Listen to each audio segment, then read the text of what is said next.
To you and the listeners. Well, this time, one of the themes highlighted by the Minister of Communications was public-private partnerships, saying they remain a key strategy in the drive to improve public access to ICT. We're joined now in the studio by Serame Taukubong, MTN's Chief Marketing Officer.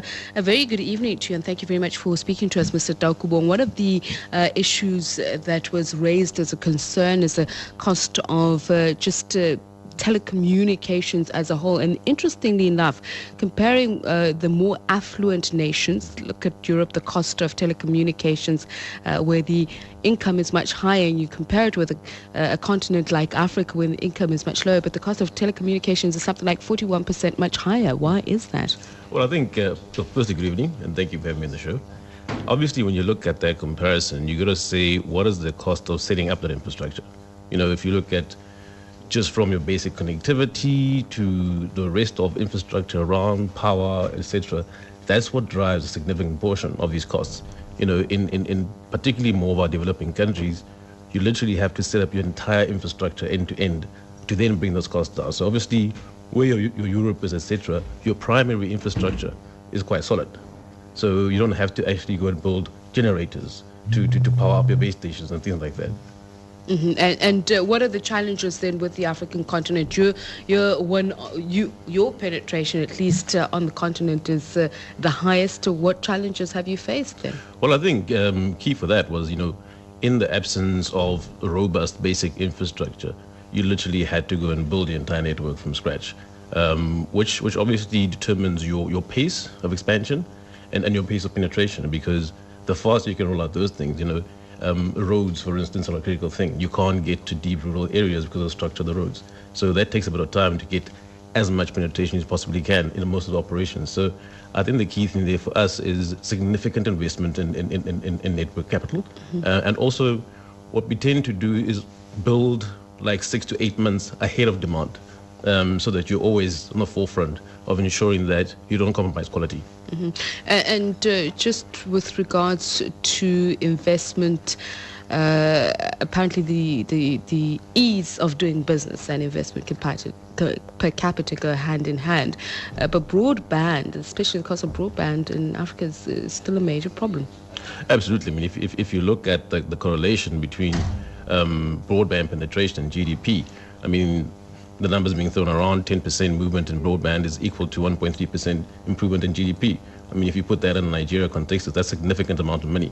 And I think the key thing with that as well, it all talks to proper expansion, the right partnerships with the government, mm-hmm. as well, the right regulatory framework, which allows us to then expand to say also, do we focus on the issues we're talking of is, does government tend to partner with the people with the short-term view or those with the long-term view? And I think we certainly have put ourselves forward as having that longer-term view, where we say, you know, rather work with the players who've been here, because there is ambition for us to go out to those areas which are generally seen as non-commercially viable. I'm glad you raised the issue of the regulatory framework. That has been a contentious issue, especially among the telecoms companies who are involved in the industry, who are leaders in the industry in South Africa. And the high drop call rate is one of the major issues that was raised. And MTN is one of those that have been accused of not improving on that and not delivering to its customers what it promises. Well, I think if you look at that, I mean, Nigeria being a case in point, it was all the networks that were accused of this, certainly. Yeah. And I think the key thing there again is that's where the whole pricing thing starts becoming an issue, because as you are rapidly expanding, it has to be in a commercially viable type of environment.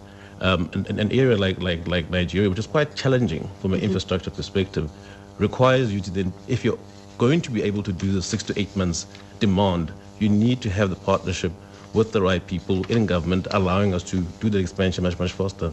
Greater competition, would that, I mean, certainly you wouldn't like that, but would that help in terms of reducing costs? I think competition in any industry does result in better costs. But particularly in our industry, it must not be at the cost of quality. And what would compromise that should we have new players into the game? I mean, they surely would be learning from your mistakes. Well, you see, the thing is, yes, they'll be learning from our mistakes. But secondly, would it be viable for them to go to the more outlying areas?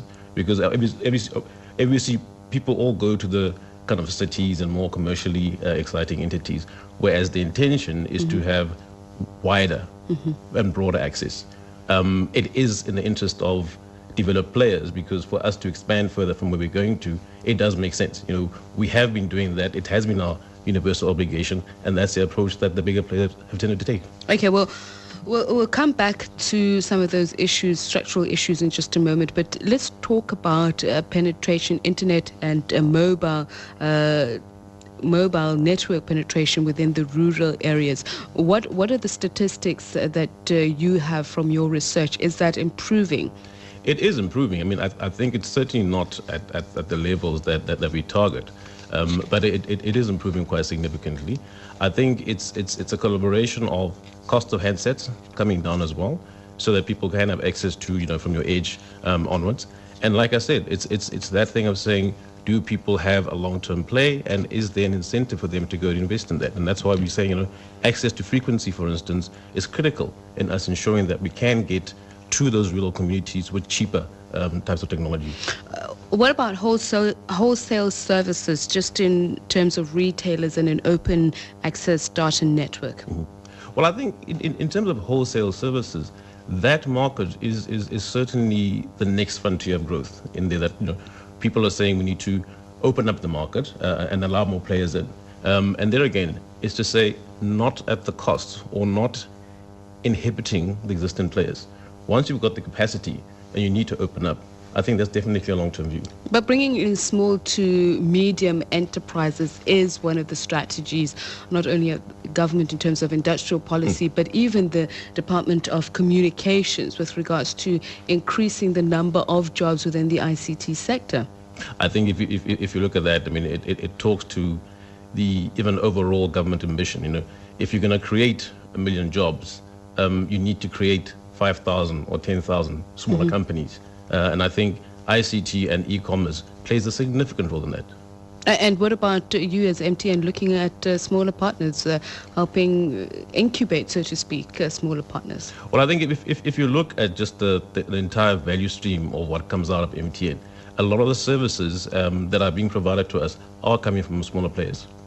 Thank you very much for your time. That is Serame Taukubong. He is MTN's Chief Marketing Officer. Well, that's it from